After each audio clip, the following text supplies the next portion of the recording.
Singh, your podcast host, and I'd like to welcome you to the My Brand HQ podcast, all things personal branding for career acceleration. This podcast is for talented, ambitious career professionals like you who are wanting to be perceived as a thought leader, to be top of mind to those that matter, and to make an impact and stand out, be that in your team, your organization, or your industry, and to be inspired by other successful leaders. I will be interviewing high-achieving career professionals who have carved out a successful career in their field and are open to sharing their career journey, their challenges, their learnings and insights with you, someone who is looking to establish your personal brand and accelerate your career. Through my personal branding and coaching practice, I enable career professionals primarily in the technology industry to earn more money, to increase their salary. In fact, I spoke to all of my past clients that I've worked with over the several years and learned that actually overall, they've received an average of 47% increase in their package. Would that be a great place to be? They've also all achieved at least one, if not more, promotions or moved on to a higher level in their career at another organization. And they're looking to advance their career while showing up as the best version of themselves. If this sounds like you, then do reach out to me and let's have a chat. And why do I do this? Well, during my corporate career spanning 25 years, I quickly realized that hard work alone was not enough to get me to where I wanted to be and the success that I strive for. And my belief is that hard work, coupled with creating and establishing a strong personal brand, can both influence and accelerate your career and get you to where you want to be. In today's episode, I am speaking with Kavya Nagarajan. Kavya is a senior data engineering consultant working in an advanced analytics firm, QuantumBlack, which is part of McKinsey Co. based in London. She is passionate about large-scale data processing to solve real-world problems using machine learning. Her technical expertise includes data wrangling using Python, Spark, and solution architecture on cloud computing services such as Azure, AWS, and Databricks. She has overall 6.5 years of experience and has worked in a plethora of sectors, from building robust data pipelines for predictive maintenance of jet engines at Rolls-Royce Aerospace to fueling data for ship intelligence platforms in their marine division, acquired by Kongsberg Maritime in 2019. In her current role, Kavya works on scaling impact through advanced analytics in the banking and insurance sectors. Outside of work, Kavya volunteers to coach young individuals of age 16 to 18 on choosing their career journeys and helping them achieve professional goals with a fulfilling first internship and eventual employment. The opinions expressed in this podcast are Kavya's own and not necessarily those of her current or past employers. In today's session, Kavya shares with us overcoming imposter syndrome as she transitioned from a background in biology to computer science and coding, the importance of being intentional in your career and speaking up about what you want, how stepping outside your comfort zone and challenging yourself can be your greatest learning, why continuous honing and development of your self-awareness is foundational to your success, how she cultivates her growth mindset through consistent self-reflection and incremental changes, and why showing vulnerability and asking for help is a sign of strength. So let's head over and hear what Kavya has to say.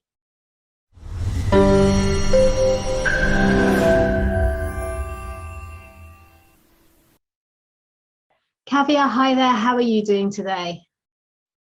I'm very good. How are you? I'm good. I'd love to welcome you to My Brand HQ, and it's great to have you here today. And I'm looking forward to having a chat with you. It's an absolute pleasure for sure. Yeah. Fantastic. Okay, so let's kick this off. But I'd like to start by asking you, what is it that had you decide to pursue a career in tech? Yeah, so my education background was in biology. Compared to what I'm doing right now, it's very ironical. It's day in and day out coding, and I'm a data engineer right now. So yeah, so rewinding, I got my first job straight out of college, and my initial years into the career it was quite tough, but it helped me a lot in building the foundational skills and core values, having an entrepreneurial mindset, and being resilient. I think these were the things that my first job taught me. And I think the most important thing when I switched to the second job was mostly about taking initiative and handling different situations on what needs to be done, like even when I'm not asked to do so. So that was the you know my outcome from the second job that I did. And right now I'm in my third job, which is with QuantumBlack. And I think the best thing that I've learned is building resilience along the journey. And I'm definitely sure, like, we hit this sweet spot when we train our minds, right, to be resilient and at the same time taking good care of our emotional well-being. So throughout my career, yeah, these are the three things that I've learned. And yeah, yeah, that's about it. And so when you talk about resilience, can you give me an example of something you've had to overcome, where you've had to really exert that resilience to overcome an issue or a challenge? Yeah, exactly. So, like I said, my background was in biology, and moving to everything that was around computer science, I think this induced a lot of peer pressure, right? Like working with computer scientists, who have studied computer science day in and day out from huge universities. It sort of tends to induce this imposter syndrome during early days of my career. I think what helped me in building resilience was asking for help. I think the best thing is when you don't know something, I think it's best to say that you don't know, be vulnerable, and then seek for help, because it saves a lot of energy and emotional well-being around that. Yeah. That's really good to hear that, because I know a lot of people talk about being scared to ask for help, particularly when they've started in a new job. So did you have any resistance to that initially, to kind Yeah, of reach out definitely, and ask? definitely. Yeah, definitely. Like I said, in my second job, when I moved from healthcare to aerospace, it was a whole new ball game. And, everything, I had to learn everything from scratch. Everything was new. So I think from that perspective, I would say that asking for help, and, when you just tell people that you're struggling with something, I'm sure everyone are ready to help. And that's the beauty of seeking for help. That's when like, okay, I don't have to struggle all this myself, and you always have someone to help. That's a great share and a great learning, in my view, because I think oftentimes we feel that asking for help is a sign of weakness, and actually it's a sign of wanting to learn, to grow. It's a sign of strength, of courage, and, as you say, resilience. So it is important to recognize that. And I'm coming from a place where I was that person who, not so much that I didn't want to ask for the help because of the weakness. I think it was more that I didn't feel I needed to ask for help. Exactly. So Yeah. I would just be very independent and self-sufficient and just get on with things. And it's actually when I left, or I was leaving my career to then start my business, that I recognized I now needed to start asking for help, but actually recognizing that people love to help. So to your point, Exactly. we create this in a discussion or dialogue that, people aren't going to want to help, or they're going to judge us because of it. And actually people love to help and reach out and support. So I think what you've started out with there is really, really important for people to recognize. It's, just ask for help, because particularly when you start a new job as well.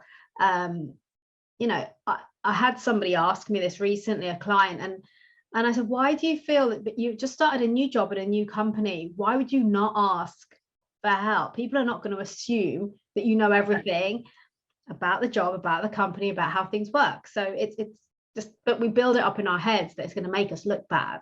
Yeah, exactly. And one of the best advices that I've received around that was, the first 3 months that you're in a company is the best time to, to be the most vulnerable and ask for how many ever questions you want, and, to be just your authentic self. So I think that played a really important role in getting me to this stage, definitely. Yeah. Fantastic. And then tell me, as a woman in tech, what if any barriers have you had to overcome? Yeah, I think, generally, women in tech that I've spoken to most have three main barriers, right? One is the lack of mentors. And the second one is lack of female role models in this field. And the third one being unequal growth opportunities. But to be honest, I've been extremely lucky in all three aspects. I've had excellent mentors throughout in my past and present jobs, and also who are very committed to set me up for success. And I've also been working with wonderful female role models who day in and day out in the current project and in the company that I'm working right now, who are highly committed to diversity and inclusion. Yeah. And it's also not always about mentoring, right? It's also about the amount of freedom that you give to the female colleagues in the team, which I think whenever I've had creative ideas, in my past jobs, I've always had space to, express them. And when I was working with Rolls-Royce, which was definitely, dominated by male engineers and aerospace, generally from that perspective, I think being sort of only female in the meetings that you enter, it was very important for me to speak up on the ideas that I own, and to sort of take that to next level. So I think it's both sides. Barriers are within myself and also externally. I've been extremely lucky to have had such mentors and colleagues who always pull me up. And internally, when I speak about speaking up, like during initial days of my career, I used to be extremely shy. I think I've overcome that now, because the psychological safety that my team gives me is definitely hugely valuable. Yeah. Amazing. And I love what you said there about speaking up, because I think that's something, I'm always encouraging people to do, is to show up, step up, speak up, because by not doing that, and as you said, it's about the people around us, so your mentors, your role models, but it's also about what can we do exactly to propel ourselves forward. And it is about speaking up and asking the questions and sharing your ideas. And yes, they won't always land, and yes, there will be people who will undermine or put us down or whatever, but again, resilience comes into play, and you kind of got to keep going, because there will be people who will want to encourage you and who want to see you grow. Exactly, absolutely. And especially for women who are just starting their careers, right? Like, it's very important, because mostly we are often overshadowed by ideas of others and saying yes to people who are more senior in the team. But I think, learning to be able to speak up, and it's not easy. It's definitely not easy, but, it the huge role also comes in with whom you are interacting with, right? I think we should start slow by talking in smaller teams where you're very comfortable about sharing your ideas, and depending on the feedback that you get, you take it to the bigger teams and slowly building up on this. So I think, yeah, it's definitely not easy, but yeah, it's possible. Yeah, absolutely. It's definitely possible. So tell me then, having worked in a number of countries during your early career, because it's still fairly early on for you, what have been your biggest challenges? Yeah, I'm definitely lucky on that aspect. And I guess every time I switched jobs, grasping the big picture of every organization was really, really important. And also understanding the stage of digital transformation that the company was in. It played a key role in what are the different areas that I could actually show impact. Yeah. Like understanding these two things, like understanding the big picture and what are the areas that I can be impactful, was very important when I switched to different jobs. And like I said, what makes a good team and a great team is actually how we communicate, right? High level of clarity when I try to express my views, or when I'm talking about something that I know, and also being highly vulnerable when I know that this is something that I don't know and I want to seek out for help. And like I said, weighing out how your actions lead to long-term impact is also very, very crucial when we switch jobs across different organizations and across teams. I think this is what makes a good team versus a great team, I would say. Yeah. And what about different cultures, because you've worked in India, the US, Norway, and here in the UK, so how have you adapted to that?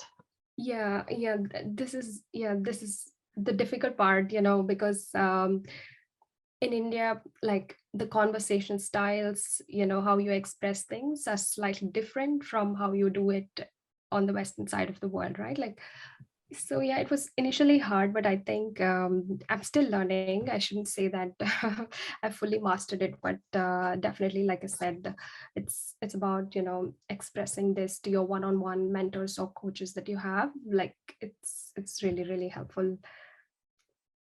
And it's just going back to that for a second. So you talked about mentors earlier as well. How did you get your mentors? How did you go about having those? Yeah, so I think I would say in my current job, like mentors, like we so there are two kinds, right? The ones that we seek for, the other mentors like who get assigned to you as part of your org model and stuff. So I think on both sides I've been, like I said, extremely lucky. So I've always had mentors who are always committed to lifting me up. I think this is important for all the growing teams, especially in the field of analytics, because you don't see a lot of women in analytics, and this is the reason, right? Like it's heavily male dominated, and and also from my side, like I stopped being very uptight about the expectations I set for myself, right? Like, so, and be very open minded and showing this growth mindset to my mentors. It really helped in establishing that two-way communication, because it's mentorship, it's not about just learning from mentors. It's also about the two-way conversations that you have with them. And yeah, it was, yeah, that's about it. And so are these mentors people that were part of a formal program, or are they people, are any of them people that you've reached out to and asked them to mentor you? Yeah, I think it was mostly, so far it has been mostly about this formal mentorship that I've received as part of our model, which worked really well for me. And I've also been receiving a lot of support from my external, like my past managers that I worked in the past. Like, they offer a lot of external coaching, because that gives us a third perspective, right? Like, every coach that you have within your organization is always going to talk from organizational perspective, and will always have limitations to say do this and do that. They can only offer you advice. They're not going to be thinking or giving you third perspective. So I think from that point of view, having an external coach who were part of my past work experience is a big game changer, definitely. Yeah, I absolutely agree. And actually, this is something I've probably not spoken about often in the past. I'm glad you've brought it up, which is maintaining those relationships with previous managers, because the power in that is that they know you, they recognize your strengths, they recognize your development areas, and therefore they can encourage you. They will also be seeing your progress and how you evolve and you grow. So they're actually well placed to keep kind of Exactly. supporting you on that onward journey. And I think it's about remembering that even when you leave a team or an organization, you can still maintain those relationships, Yeah, both from a kind of a more of a friendship context, exactly. if it is that, or on a mentoring basis, like an informal mentoring relationship. So yeah, I think that's definitely something, because I think sometimes people feel, well, oh, I've moved on now, and that's my past and that's it. And or in some cases I've even witnessed that the managers take it really personally, and don't want to talk to them because the person's leaving, as opposed to embracing the fact that they're moving on and they're developing and they're growing. So a Definitely. really, really valid point there. Thank you for sharing that. And then tell me, what's been your experience of stepping outside of your comfort zone and taking risks? What has that been like for you? Yeah. Okay. The stepping out of comfort zone is, it's the most difficult part, like for everyone, right? Like, I think what was easy for me was, taking this baby steps rather than figuring it out all at once. And during my early stages of the career, I used to see every interview opportunity as something that I could learn something new and I could meet new people. And I should say disappointment is really really tough, but it's the most powerful force in the positive direction. So I think we should be open to stepping out of comfort zone by not thinking about, like it as a huge thing, but by taking, like small incremental steps rather than figuring it out all at once. Mm-hmm. Yeah.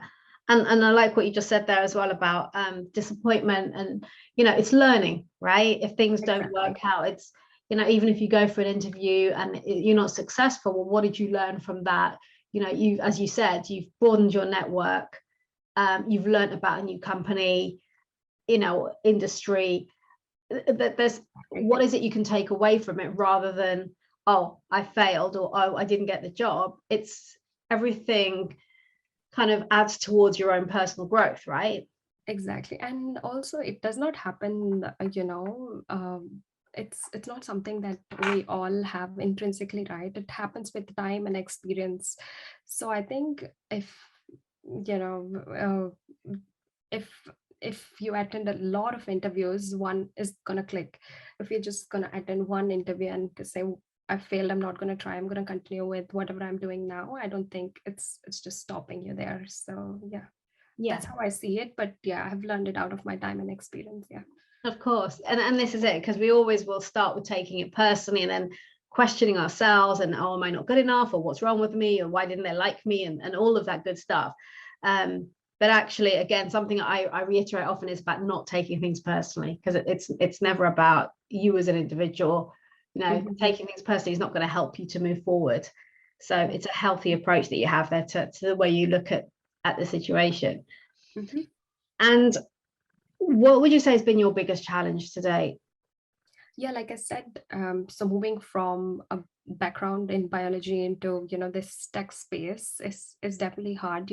I used to always have this sense of insecurity in my mind during initial stages of my career, and I slowly realized, like, when I shared my insecurities with people, and I realized that it's very hard to be anxious and curious at the same time. So I think what really helps is to cultivate this curiosity and constantly seek for help and ask questions as much as necessary. And there's definitely a huge bunch of people who are always ready to help you. And yeah, so I also think the true test of passion, we get it on how much emotional energy that we are ready to trade, right? Like, for attaining a specific goal.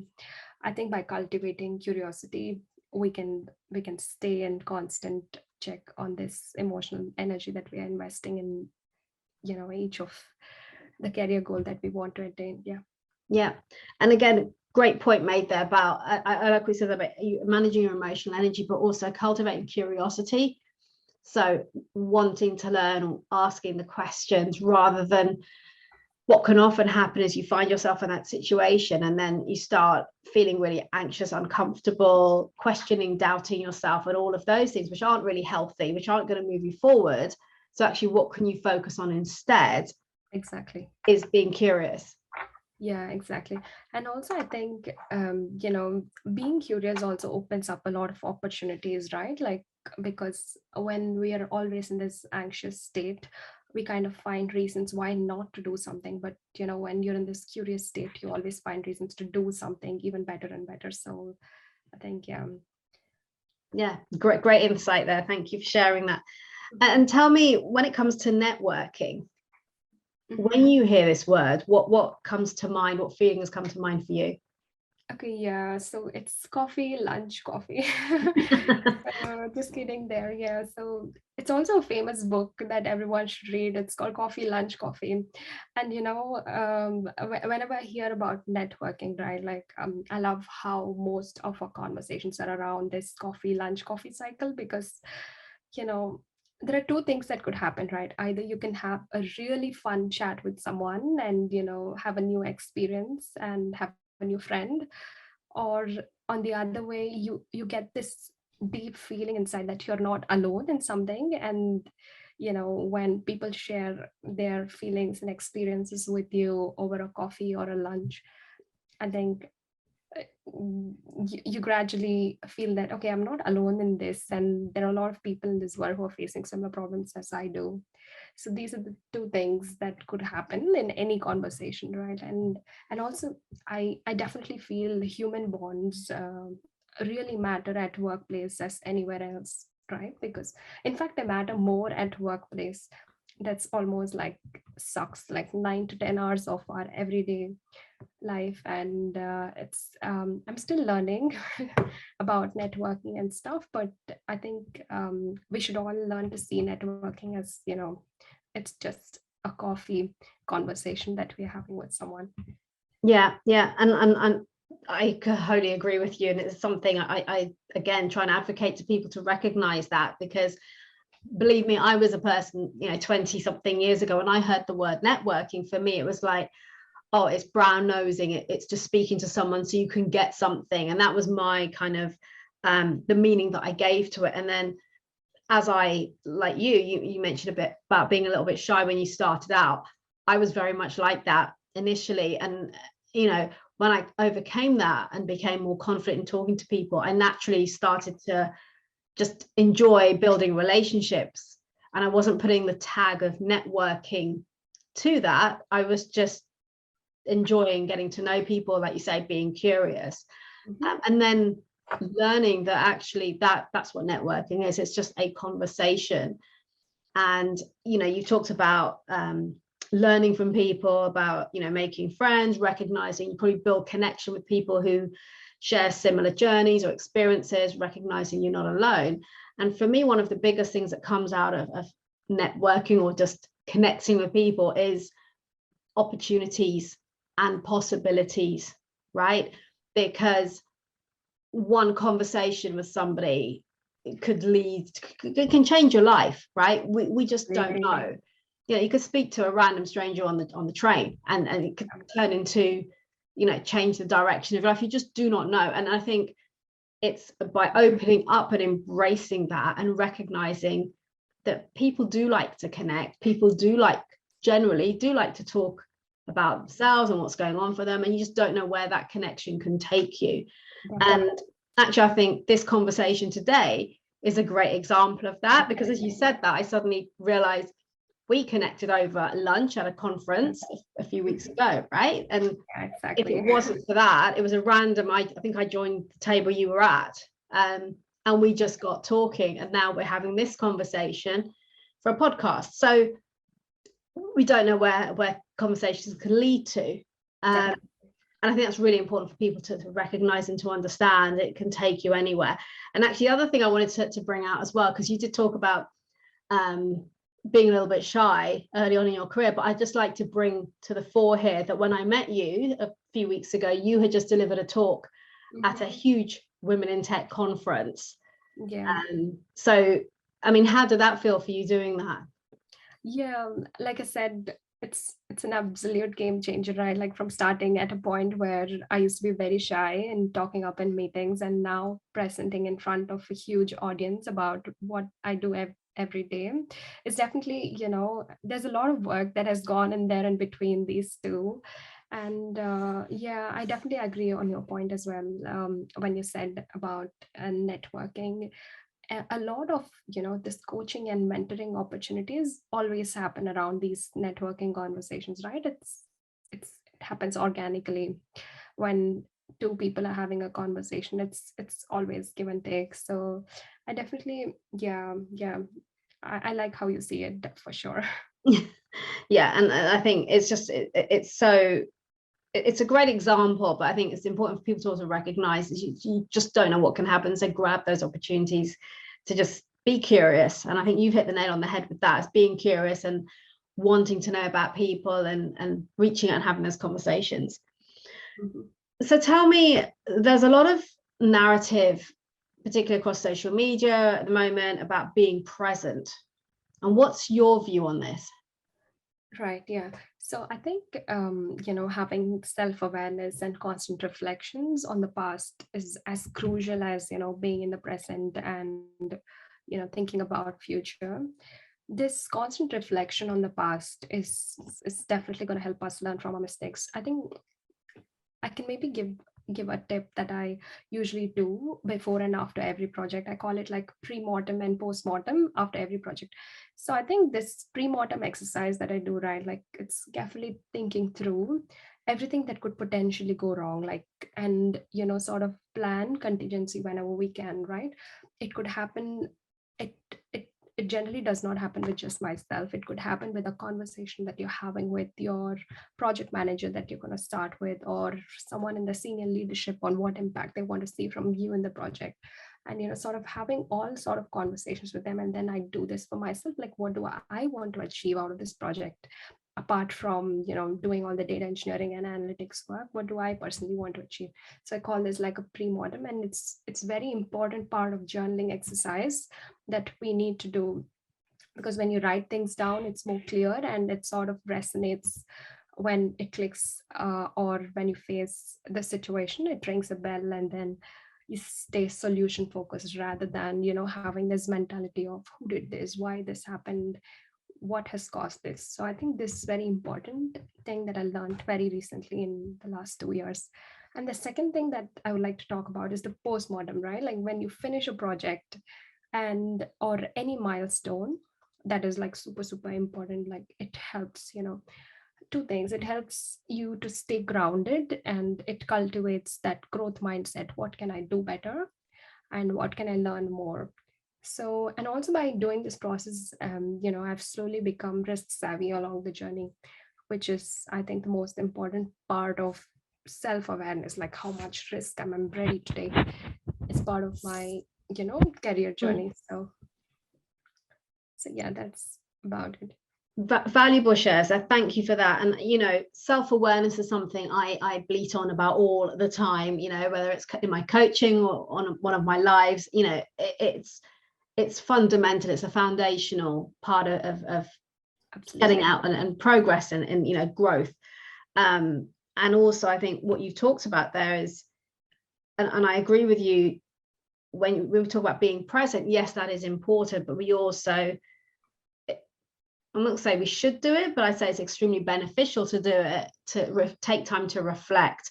And oftentimes I encourage people to look at how far they have come and look at what they've accomplished, because oftentimes our human brain tends to focus on what we haven't done yet and what didn't work and all of the negative things and what we might deem to be a failure.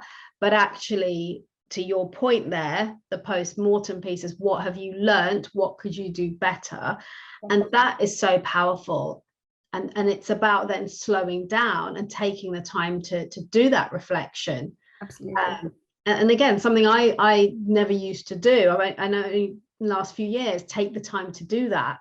Mm-hmm. I just kept doing. And a lot of people are like that. They just do. They don't stop and take stock and reflect. And actually, by reflecting on how far you have come and what you have accomplished, can have a huge impact on your outlook and your mindset about yourself.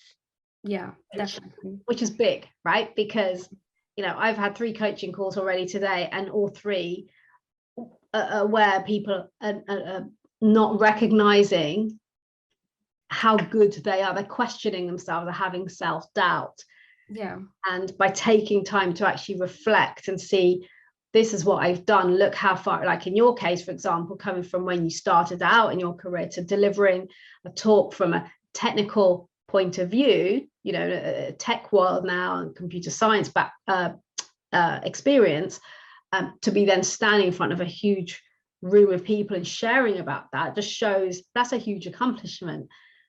And it's massive growth, right? So what you're sharing here is great. And also the other piece, which I like, the pre-mortem and the taking time to look at contingency, risk mitigation, planning out, so that what I love there is how you said, rather than focusing on the people and who's done this, that, and the other, it's actually outcome focused, exactly, results driven. And that will take you a lot further forward than the other example you gave there. Definitely. Yeah, really, really great, Cher. Thank you for that. So I'd like to ask you about this, because this is something I've heard mentioned a lot, which is you can't be what you can't see. Mm-hmm. Okay. So yeah. I'd like to ask you, what does this statement mean for you, and how has it influenced your choices? Yeah, definitely. So in this world of, like a million opportunities, right? Like it's very, very easy to get distracted. So I really think it's very crucial to have clear goals and having a mentor to talk about it, And I also see success as something that's defined by the incremental changes that we make to our daily routine, right? It's not something that happens in a single night. Yeah. So so I definitely know that, like, if we try to figure out everything up front, I'm sure we're never going to get going. So it's all about that small incremental changes that you make to your everyday routine is going to lead you to that end goal. And also strategizing it. If this doesn't work, okay, what's my plan B? And sort of refocusing on the real purpose and battling all the distractions along the way. I think all of this is very, very important. And it also blurs out the million opportunities and keeps you focused on the opportunity, and focus on the real purpose that you're working towards. Mm. So I definitely feel this is what rings when people say, like, you can't be what you can't see. And I think trying to figure out the actual purpose, like what are you trying to do, and blurring out all the other distractions is definitely the key. Mm. Yeah, and a great, what comes up for me there when you say that is comparison as well. Exactly. Yeah.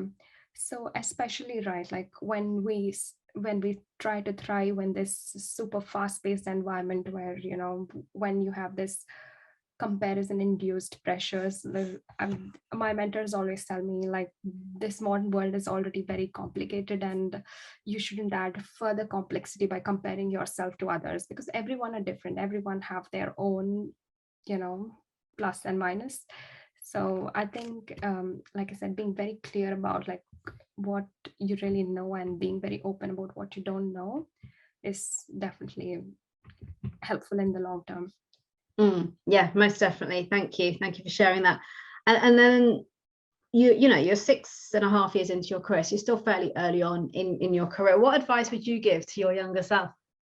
Yeah, I would say two things. One, like I said, like, we need to be really vocal about what we want in terms of our career, right? We never know, like you mentioned, like, who has the power or connections to make things happen. I think by broadcasting our intentions, we increase our chances of finding different opportunities. Yeah, that's one thing. I definitely want to be more, vocal in terms of what I want in my career. And the second one, I think the best way to overcome imposter at early stages of career is to separate this facts from feelings. Yeah, whenever I feel, imposter is going to hit me, I always think about, like, people who have had my back and who have encouraged me throughout. They are the group of cheerleaders in my mind. And I tell myself, okay, the fact is, this is just a small problem in the sea of achievements that you've done, and it's just a feeling that this is the worst problem that you've faced. So I think this is also an advice from one of the mentors that I've recently had a conversation with. Like, we should learn to separate facts from feelings, which is often not taught in our school, right? Like, you know, but this really helps. Like, whenever we feel we are drowned in a lot of problems, I think separating, okay, this is actual fact and this is just my feeling or my response towards it, helps us overcome imposter at a very early stage of the career. Yeah. Mm-hmm.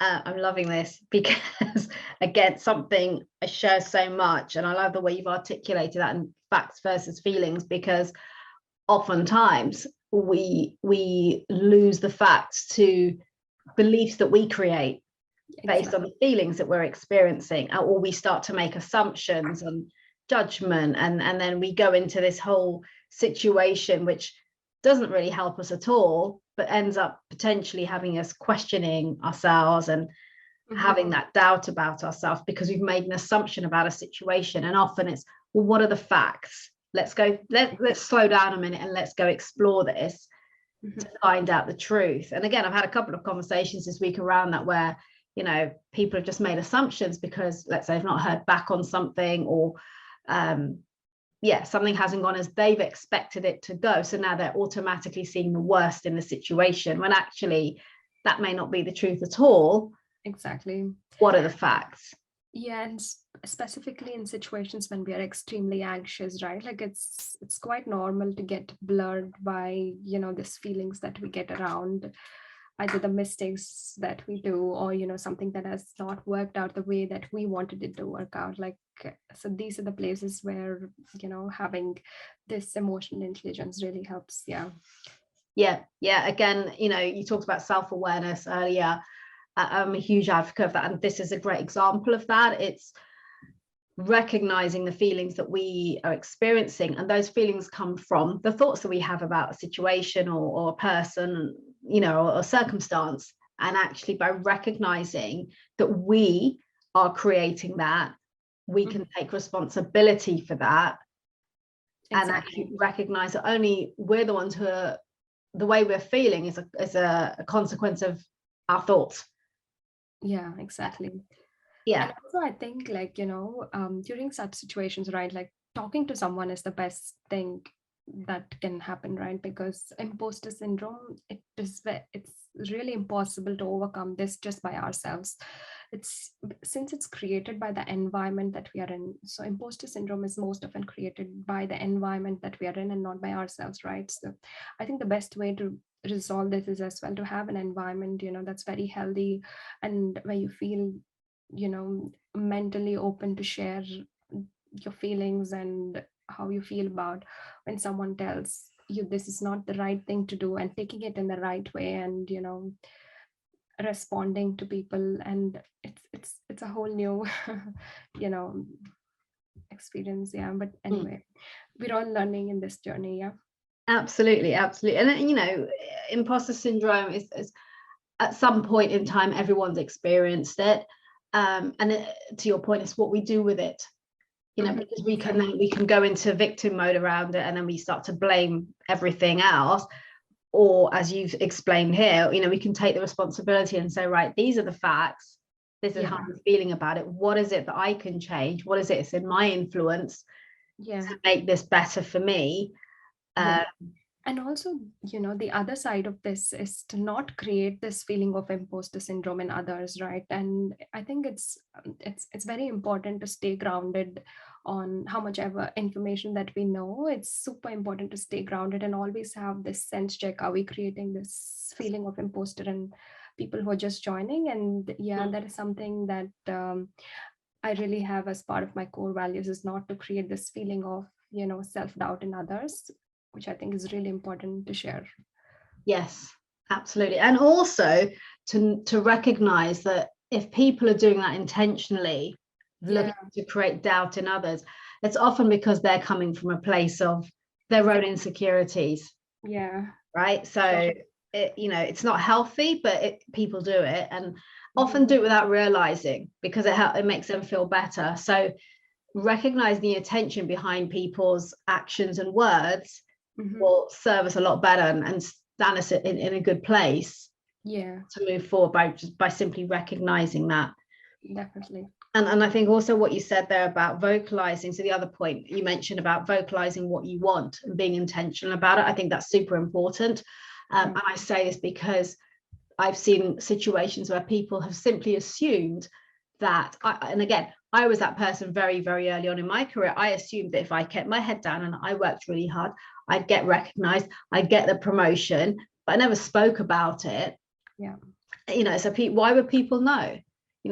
And managers have a lot on their plate already, a lot of responsibility and a lot of things they need to think about. So actually, by us taking the responsibility of first of all getting clear on what it is we want, setting that intention, and then vocalizing that, has people then having that awareness, even though it might drop into the background, it's somewhere there. So when an opportunity comes up, they'll think of you. Oh yeah, Kavya was talking about this, and she's really passionate about it. Actually, I'd refer her for this opportunity, or I'd reach out to you because I think you'd be a great fit for this. And this is where we need to speak up, and we need to make known the value that we bring to the table, and also where it is we're heading, what is it we want. Because another example that comes to mind is someone who was on maternity when a role came up, which would have been ideal for them, which they would have wanted to take, but they'd never really vocalized it. And the manager then just looked to fill it with somebody else. And when they returned and asked, well, why was I not considered? Well, I assume because you're starting a family, you wouldn't want the extra responsibility. Now, there's no right or wrong there, But the point is, an assumption was made on both sides. Yeah. So to eradicate the assumptions being made, we need to vocalize, make aware what it is we want, so that people know. Then that conversation would have been different. Exactly. Yeah. Absolutely. Yeah. So tell me, Kavya, what is it you're most passionate about outside of work? Yeah, so I think we all know that women are vastly underrepresented, right, in the tech force globally. So I think the best solution for this is not just about hiring more women, right? Like, it's about providing equal opportunities to men and women, is how I see it. Yeah, basically, to get women to a stage where they're equally confident about presenting themselves professionally, intrinsically, and being able to apply to a job that they clearly know they might not be 100% fit to it, but getting them to the stage that they're confident about applying and being women in tech. I think we're all individually responsible, right, for raising younger women who are just out of college and looking for guidance and getting that very first opportunity. So I think that's what I'm most passionate about. I want to be that person who's trying to help the younger women who are just into the tech, or who are trying to enter the tech, by providing all the guidance that they want. So to all budding female engineers who are listening to this, I'm just a text away in LinkedIn if you need any guidance. So I think this is something that I'm most passionate about. I love hearing that. And tell me, and I agree with you. I think, I came across some stats a while ago when I was preparing for my TEDx, where it said that 75% of the women in the workplace lack confidence. Mm-hmm. And the biggest impact of that is them asking for a pay rise. Yeah. As well as public speaking, so presenting. Those were the two things that were impacted as a consequence. So what is it that we can do, would you say, to enable women to be more confident, to be able to present themselves and to show up and to apply for those jobs where they don't tick 100% of the job spec, but like men, according to stats, they have whatever it is, 60%, 75%, and they think, yeah, I can grow into that role. Yeah, I think we need to be very clear that it doesn't happen overnight. Getting a real good job and passing tests that we want. It's not a one night thing. We need to be clear about that. It also comes with a lot of preparation, right? Like, we need to get ourselves. We should not feel any less confident about preparing for an interview, or anything that you want to apply for and stuff like that. So I think the best thing is being extremely well prepared for what you want to be, despite any external factors. That's one thing. And also, like I kept on telling, I think seeking help and asking people, sharing with them, this is something that I want to do, what do you think? And having casual conversations with people about your vulnerabilities. I think all this is definitely helpful.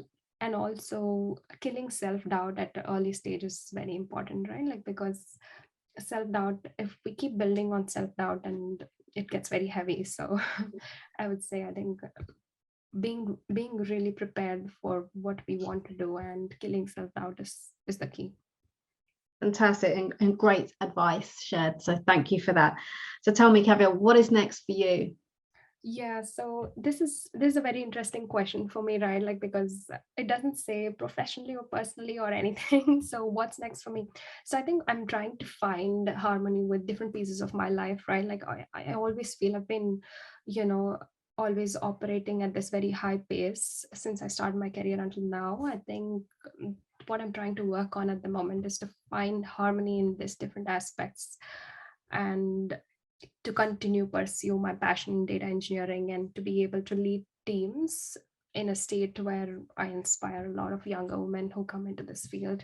So that's about it. Fantastic. So following your passion. Absolutely. Yeah. Amazing. Kavya, thank you so much for taking time out to chat with me. Very insightful, some great advice, great shares and learnings there for everybody. So I appreciate it. Yeah, thank you so much for the opportunity. And I really enjoyed listening to you, all your past podcasts and everything, and really, really good job. Please continue doing the same. Yeah. Thank you, Kavya. Thank you. Thank you.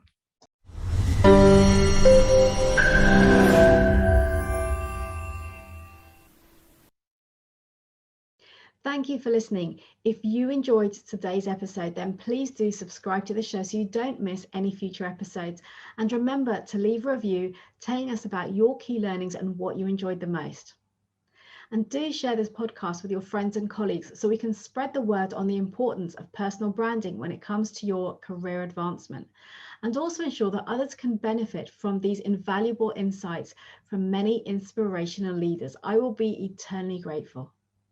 And if you are looking to earn more money, to get promoted, to secure your next role and advance your career, and would like me to support you personally on that journey to get you there, then reach out to me and let's arrange a chat.